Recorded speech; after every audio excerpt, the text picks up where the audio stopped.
this man, Dr. Joseph Pompey, who's got a thing about annoying people with sound.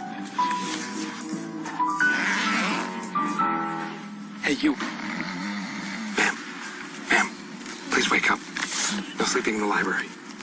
Most people of his age don't know much about sound. The most antisocial they can get is turning their car's hi-fi up in a quiet neighborhood. Dr. Pompey has studied sound for so long he's got letters after his name, and he came up with something a bit better.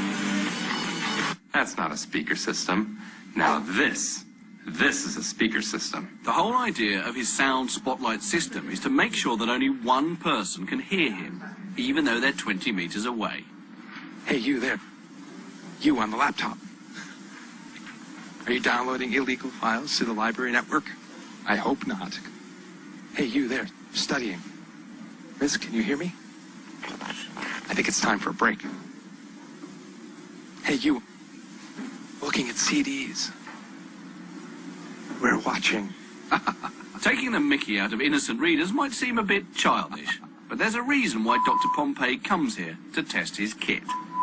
A library is about the most sensitive area you can think of for background noise and generating sound that people don't want to hear. But with the audio spotlight, we can deliver sound specifically directly to people within the library without bothering the other people that are reading quietly. One of the things is we can bring in a couple of Latin dancers, send them some hot salsa music. They can dance all they like in the middle of the library to all the music that they want without bothering the other people nearby who want to sit, read, or work quietly.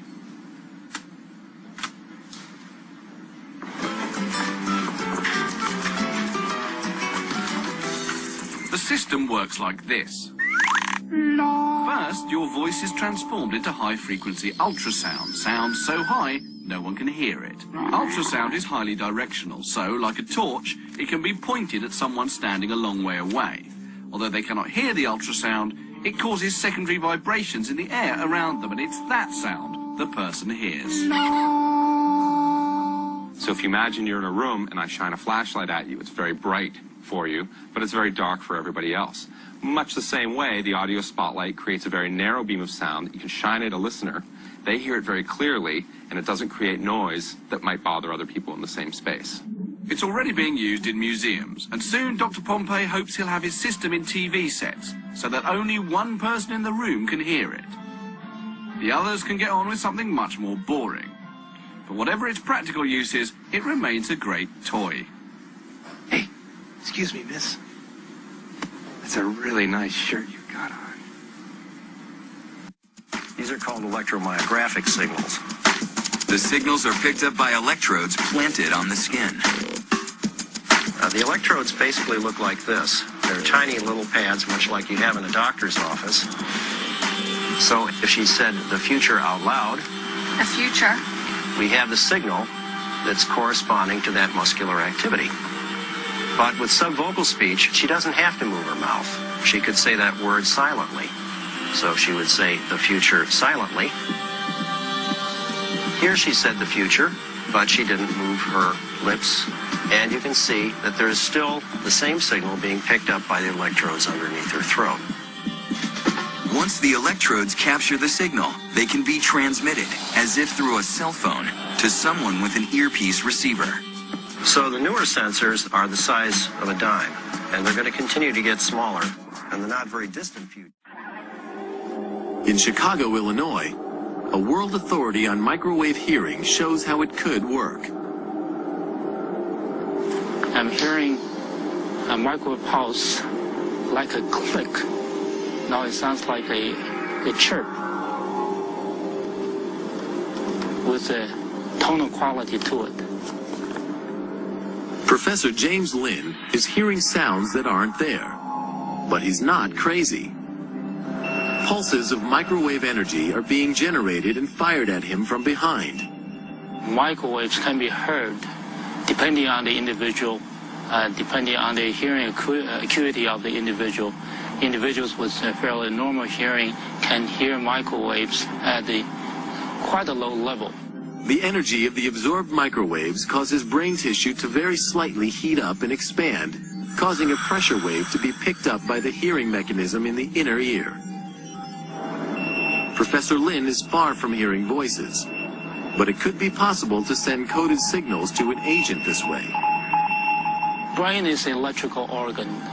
It is susceptible to electrical signals. Since microwave is electrical, therefore, in principle, one could embed or encode information in the microwave signal.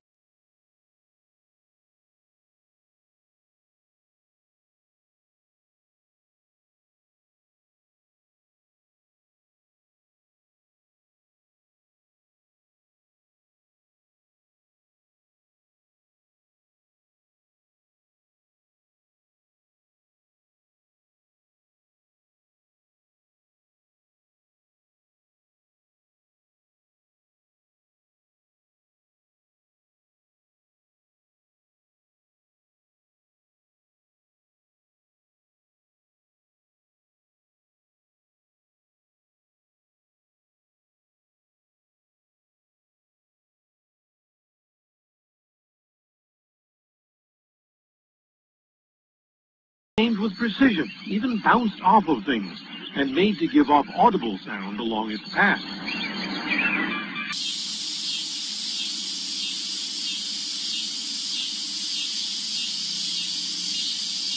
How to use this technology? Well, at the mall someday, marketers could imagine a sales message bounced off the merchandise. Future armies might use it as well.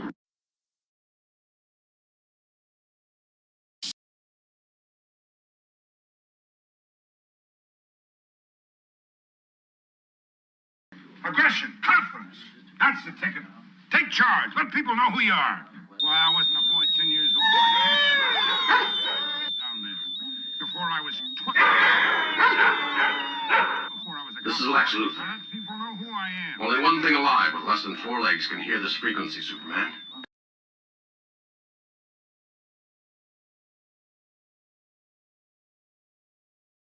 Only one thing alive with less than 4 legs can hear this frequency, Superman.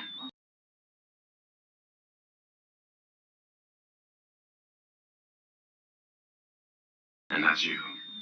In approximately 5 minutes, a poison gas pellet containing propane lithium compound will be released through thousands of air ducts in the city, effectively annihilating half the population of Metropolis. Well, I was a reporter before most of my friends were copy boys. That's what I want you to do, boy. Get Lois to introduce you to Superman. Find out who he is. What's he like? Where'd he get that blue suit? Did he have it made? Is it silk? Is it plastic? I know it all seems a bit much, but how else was I going to meet you, Superman? I knew you'd never accept an invitation to tea. But a disaster. With people in danger, people who need help. Well, I just knew you couldn't resist the chance to sort of pitch in. Know what I mean?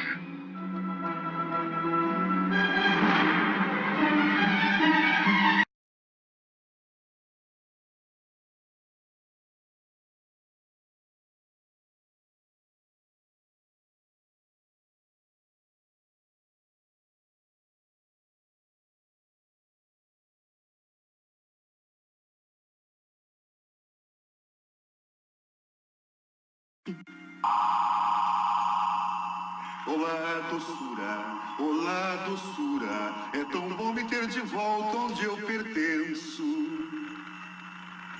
Não se preocupe, Anjo Azul. Você é o único que pode me ouvir. É a minha frequência pessoal. Você pode chamar isso de TV Legacy. Olha a sua esquerda, alto, moreno e bonito. Eu vou tirar 20 histórias daquele prédio.